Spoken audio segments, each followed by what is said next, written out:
السلام علیکم۔ آج ہم جو سبق پڑھیں گے وہ ہے سبق نمبر 2، جس کا نام ہے نبوت تا ہجرت۔ ہم نے پچھلے سبق میں آپ صلی اللہ علیہ وسلم کی بچپن سے جوانی تک کے واقعات پڑھے۔ اب ہم کیا پڑھیں گے اس سبق میں نبوت سے لے کے ہجرت تک کے آپ صلی اللہ علیہ وسلم کی زندگی کے واقعات پڑھیں گے۔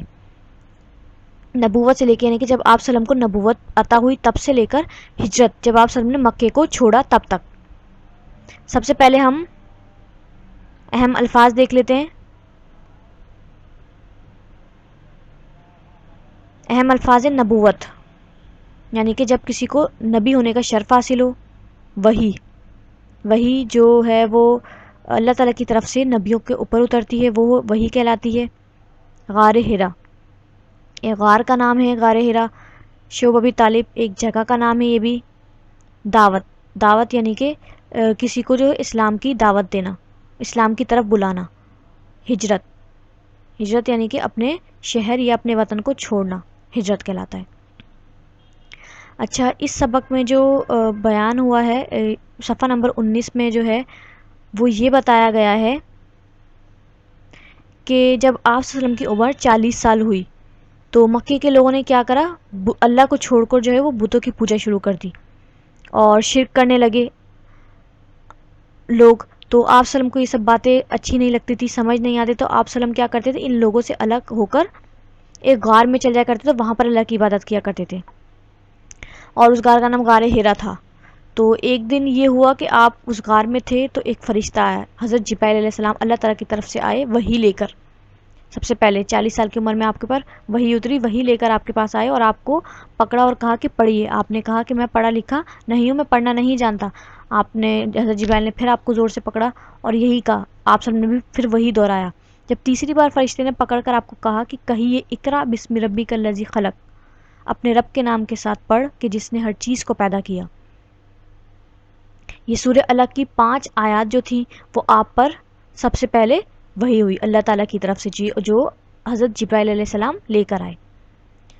پھر اس کے بعد جب یہ وحی کا سلسلہ شروع ہو گیا، جب آپ کے اوپر یہ پہلی وحی اتری، اس کے بعد آپ کو حکم ہوا کہ اب آپ لوگوں کو جو ہے وہ اللہ تعالیٰ کی طرف بلائیں گے اور دعوت دیں گے۔ تو آپ سب نے کیا کرا، سب سے پہلے اپنے قریبی لوگوں کو دعوت دینا شروع کری۔ جب قریبی لوگوں کو دعوت دینا شروع کری تو اس میں جو ہیں آپ کی بیوی سیدہ خدیجہ رضی اللہ عنہا، ابو بکر صدیق رضی اللہ تعالیٰ عنہ، زید بن حارثہ آپ کے غلام تھے وہ، اور سیدنا علی، یہ لوگ کیا تھے، جب آپ صلی اللہ علیہ وسلم نے ان کو اسلام کی دعوت دی، یہ سب لوگ فوراً ہی آپ کے کہنے پر مسلمان ہو گئے۔ اچھا، اس کے بعد کیا ہوا، جب آپ نے دوسرے لوگوں کو باہر کی طرف دعوت دینا شروع کری، جیسے مکے والے لوگوں کو، تو اور ان کو کہا کہ اسلام کی طرف آئیں وہ لوگ، تو ان لوگوں نے کیا کرا، آپ کی مخالفت شروع کر دی اور کہا کہ ہم اپنے باپ دادا کا مذہب نہیں چھوڑیں گے، یعنی بتوں والا مذہب ہم اپنا نہیں چھوڑیں گے۔ اور آپ صلی اللہ علیہ وسلم کی جو قرآنی آیات تھیں جو ان کو جو جھٹلانا شروع کر دیا اور کہا کہ یہ تو تم کوئی قصے یا کہانیاں سنا رہے ہو، یہ کوئی قرآن وغیرہ نہیں ہے، کوئی اللہ تعالیٰ کی طرف سے نہیں آیا ہے، ان کی بات سے منع کر دیا۔ پھر اس کے بعد کفار، آپ صلی اللہ علیہ وسلم نے اس کے باوجود پھر بھی اسلام کی دعوت دیتے رہے، سب کو اسلام کی دعوت دیتے رہے۔ کفار والوں نے دیکھا کہ مسلمان تو بڑھتے جا رہے ہیں اور سب لوگ اسلام کی دعوت کو قبول بھی کر رہے ہیں اور آپ صلی اللہ علیہ وسلم کی بات بھی مان رہے ہیں، تو کفار لوگوں نے کیا کرا، مکے کے لوگوں نے جو نبی صلی اللہ علیہ وسلم کو تکلیفیں دینا شروع کر دی۔ آپ صلی اللہ علیہ وسلم کے راستے میں کبھی کانٹے بچھا دیتے تھے، کبھی کچھ کر دیتے تھے، آپ کے اوپر کچرا پھینک کر چل جاتے تھے، تو آپ کو تکلیفیں دینا شروع کر دی، اور جو بھی اس وقت مسلمان ہوتا ان کو جو ہے وہ بہت زیادہ ان کے اوپر ظلم کیا جاتا، جیسے کہ بتایا جاتا ہے حضرت بلال جو تھے ان کو جلتے کوئلوں پر لٹا دیا کرتے تھے کفار والے مکے والے لوگ جو ہیں وہ۔ سیدنا عثمان جو مسلمان ہوئے تھے ان کو کھجور کی چٹائی میں جو ہے وہ لپیٹ کر مارا کرتے تھے۔ تو اس طرح جو مسلمان ہوتا اسلام لاتا ان کے اوپر انہوں نے ظلم کرنا شروع کر دیے۔ اس کے بعد سیدنا حمزہ اور سیدنا عمر بھی اسلام لے آئے۔ سیدنا حمزہ آپ صلی اللہ علیہ وسلم کے چچا تھے اور حضرت عمر بھی اسلام لے آئے، تو اس سے مسلمانوں میں اور طاقت ملی کیونکہ دونوں بہت زیادہ بہادر تھے۔ تو کفار نے جب یہ دیکھا تو کفار لوگ اور زیادہ پریشان ہو گئے، تو انہوں نے کہا ان کے اوپر تو ہم ظلم بھی کر رہے ہیں لیکن ان کے اوپر تو کچھ بھی کوئی چیز اثر نہیں کر رہی ہے اور یہ لوگ اسلام پر ڈٹے رہ رہے ہیں اور یہ لوگ صبر کرے جا رہے ہیں، یہ لوگ سچے دل سے اسلام کو قبول کر لیا ان لوگوں نے۔ تو انہوں نے اب کیا کرا، مکے والوں نے انہوں نے سوچا کہ اب ہم مسلمانوں کے ساتھ جو ہے قطع تعلق ہی کر لیں گے، یعنی کہ ہر چیز سے ہم پیچھے ہٹ جائیں گے، نہیں کہ نہ لین دین کریں گے، نہ تجارت کریں گے، نہ رشتہ داری کریں گے، کچھ بھی نہیں کریں گے، ہم ان کو تنہا چھوڑ دیں گے مسلمان لوگوں کو۔ انہوں نے ایسے ہی کرا، انہوں نے کیا کرا، مسلمانوں کو بائیکاٹ کر دیا بالکل، اور پھر مسلمان جو ہے وہ بے آسرا ہو کر رہ گئے، اور پھر وہ لوگ ایک جگہ پہ قید ہو گئے جس کا نام تھا شعب ابی طالب، وہاں پر قید ہو کر رہ گئے۔ وہاں نہ انہیں کھانے پینے کو سامان میسر ہوتا تھا، کیونکہ سب چیزیں کفار مکہ نے سب چیزیں ان پر بند کر دی تھی۔ کہا جاتا ہے بچے عورتیں جو ہیں وہ روتی رہتی تھیں بھوک کی وجہ سے، اور وہاں پر انہوں نے 3 سال تک اسی حالت میں، یہاں تک کہ پتے کھائے کھانے کے لیے، کیونکہ ان کے پاس خوراک کے لیے کچھ نہیں ہوتا تھا، چمڑا کھاتے تھے۔ 3 سال تک وہ اسی حالت میں جو ہے وہ وہیں پر قید رہے۔ 3 سال بعد جو ہے وہ اس چیز سے ان کو نجات ملی، رہائی ملی، اور انہوں نے سکھ کا سانس لیا۔ ابھی اس واقعے سے تھوڑا سکون ملا ہی تھا کہ آپ صلی اللہ علیہ وسلم کی کیا ہوا، آپ صلی اللہ علیہ وسلم کی بیوی سیدہ خدیجہ رضی اللہ تعالیٰ عنہ اور آپ کے چچا ابو طالب دونوں وفات پا گئے، اور آپ صلی اللہ علیہ وسلم کو یہ صدمہ ملا، اور آپ صلی اللہ علیہ وسلم بہت غمگین ہو گئے، لیکن آپ نے صبر کا دامن ہاتھ سے نہیں جانے دیا، اور آپ نے صبر کیا، لیکن دعوت کا کام جاری رکھا۔ اب کیا کرا، آپ صلی اللہ علیہ وسلم نے مکے سے باہر بھی اسلام کی دعوت پھیلانے کے لیے جانا شروع کیا۔ جب سب سے پہلے آپ گئے طائف طائف کے لوگوں کو اسلام کی دعوت دی، تو وہاں کے لوگوں نے آپ کے ساتھ بہت برا سلوک کیا، آپ صلی اللہ علیہ وسلم کے اوپر پتھر برسائے، اور اتنے زیادہ برسائے کہ آپ صلی اللہ علیہ وسلم کو لہو لعان کر دیا، کہ آپ صلی اللہ علیہ وسلم کے خون بھی نکلنے لگ گیا، اور جو کہ جوتے تک خون میں بھر گئے آپ کے۔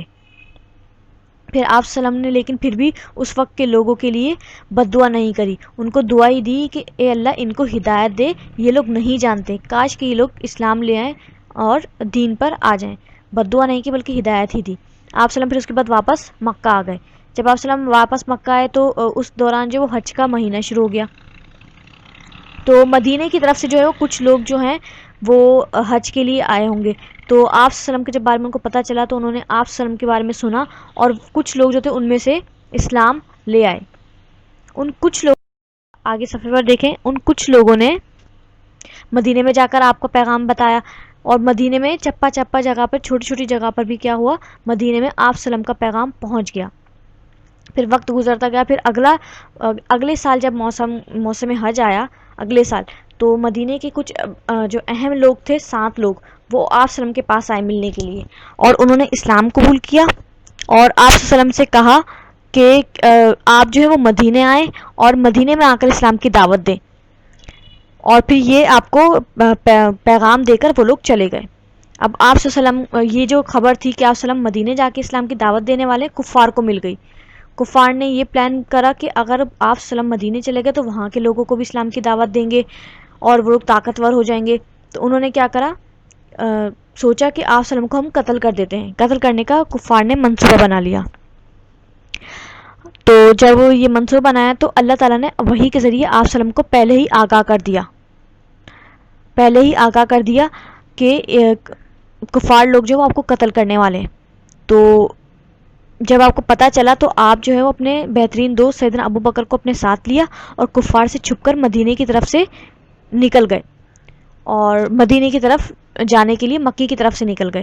جب مکے والوں کو خبر ہوئی تو انہوں نے بہت پیچھا کرا، تو ان سے بچنے کے لیے سیدنا ابو بکر اور آپ صلی اللہ علیہ وسلم غار سور کے اندر چھپ گئے، اور 3 دن تک وہیں چھپے رہے، اور پھر جیسے ہی موقع ملا اس کے بعد آپ دونوں کیا ہوا، اللہ کی مدد سے بالکل صحیح سلامت مدینے پہنچ گئے۔ ٹھیک ہے، یہ سبق ہے جس میں نبوت سے لے کر آپ صلی اللہ علیہ وسلم کی ہجرت تک کے واقعات بتائے گئے ہیں۔ آپ اس کی خود سے بلند خوانی کریں گے اور اس کو اور زیادہ اچھے سے طریقے سے سمجھیں گے اس سبق کو۔ اس کی سوچیے، بتائیے، دیکھیں جو لکھی ہوئی نیچے وہ یہ لکھیے کہ مکے کے کفار نے مسلمانوں کی مخالفت کیوں کی اور انہیں کیوں مارا پیٹا۔ اس کے آپ جواب سوچیں کہ کیوں مخالفت کی تھی انہوں نے، اور کیوں مسلمانوں کو مارا پیٹا تھا۔ اسی طرح دوسرا ہے، نبی کریم صلی اللہ علیہ وسلم نے ظلم کرنے والے کفار کے لیے بد دعا کیوں نہ کی۔ اس کے بارے میں آپ بتائیں گے کہ آپ صلی اللہ علیہ وسلم نے ان کو بد دعا کیوں نہیں دی۔ اس کا جواب آپ خود سوچ کر کاپی کریں گے۔ اچھا، اب ہم اس کی مشق دیکھ لیتے ہیں۔ سب سے پہلے ایک مشق دی گئی ہے اس میں کہ نبی صلی اللہ علیہ وسلم کی زندگی کے چند واقعات دیے گئے ہیں، اور کہا گیا ہے کہ اس پر نمبر لگائیں۔ جو واقعہ جیسے جو پہلے ہوا ہے اس کو، جیسے کہ اگر ہم اس میں دیکھیں، غار ہرا میں عبادت کرنا، مکے کے مشرکوں کا مسلمانوں کو تکلیفیں دینا، پہلی وحی کا اترنا، تو اگر جیسے میں کہوں اس میں 1 آتا ہے تو آپ اس میں ایسے 1 لکھیں گے، اور دوسرے باکس میں اگر آ رہا ہے تو آگے پیچھے دیے گئی ہیں یہ، آپ اس کو ترتیب سے نمبر لگائیں گے۔ مشق نمبر 2 ہے مختصر جوابات دیجیے۔ مختصر جوابات دیجیے مطلب پہلی وحی کا متن اور ترجمہ لکھیں۔ پہلی وحی میں نے بتائی سورہ اللہ کی 5 آیاتیں، وہ آپ اس کا جواب لکھیں گے۔ پھر ہے کفار نے اسلام قبول کرنے والے مسلمانوں کو کیا کیا تکلیفیں دیں، وہ ہم نے پڑھا، جو سیدنا بلال کے بارے میں، سیدنا عثمان کے بارے میں، وہ آپ اس میں لکھیں گے۔ تیسرا سوال ہے مدینے میں اسلام کی دعوت کیسے پھیلی، تو آپ بتائیں گے کہ مدینے کے کچھ لوگ حج کے لیے آئے تھے، تو انہوں نے جا کر مدینے والوں کو اسلام کی دعوت دی، تو اس طرح اسلام کی دعوت پھیلی۔ اور کوشچن نمبر 4 ہے کفار نے آپ کو قتل کرنے کا منصوبہ کیوں بنایا، کہ ان کو پتہ چل گیا تھا کہ آپ مدینے میں جانے والے ہیں اور مدینے میں جا کے اسلام کی دعوت پھیلانے والے ہیں، تو آپ اس میں یہ لکھیں گے۔ پھر پہلی سرگرمی ہے مکے سے مدینے ہجرت کرنے کے بعد مسلمانوں کو کیا فوائد حاصل ہوئے، تو آپ بتائیں گے ہجرت کرنے کے بعد مسلمانوں کو کیا فوائد ہوئے تھے، کہ ایک تو ان کو ظلم و ستم سے نجات مل گئی تھی، اور وہ لوگ سکون سے جو ہے عبادت کرنے لگے تھے مدینے میں، کیونکہ ان پر وہاں پہ کوئی ظلم نہیں ہوتا تھا، اور اسلام کی دعوت اور مزید پھیلانے کا موقع ملا تھا۔ تو جو بھی ہجرت کی جو فوائد مسلمانوں کو ملے تھے وہ آپ اس کے اندر لکھیں گے۔ ٹھیک ہے، یہ پورا سبق ہے، اس کو اچھے سے پڑھیے، اور جو آپ کو ہوم ورک دیا گیا ہے اس کے مطابق یہ مشق وغیرہ حل کریں۔ جزاک اللہ۔